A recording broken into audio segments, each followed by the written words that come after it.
এজন এনেকুৱা মানুহ যোনে নিজৰ মনত হেজাৰ হেজাৰ দুখ লুকুৱাই তথাপিও গোটেই বিশ্ববাসীক হহুৱাইছিল।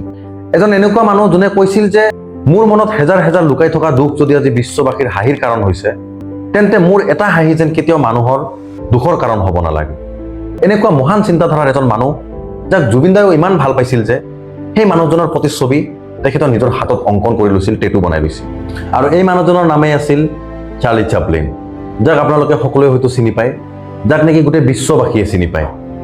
এজন ছুপাৰষ্টাৰ, এজন এনেকুৱা কমেডি কিং যোনে নেকি নিজৰ মুখৰ কোনো মাত কথা নোহোৱাকৈ অকল মাত্ৰ নিজৰ অংগী ভংগী আৰু নিজৰ অভিনয়ৰ জৰিয়তে গোটেই বিশ্ববাসীক হহুৱাইছিল।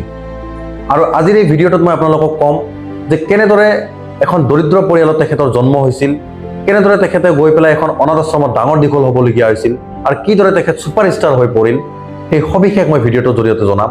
ভিডিঅ'টো শেষলৈকে চাই থাকিব।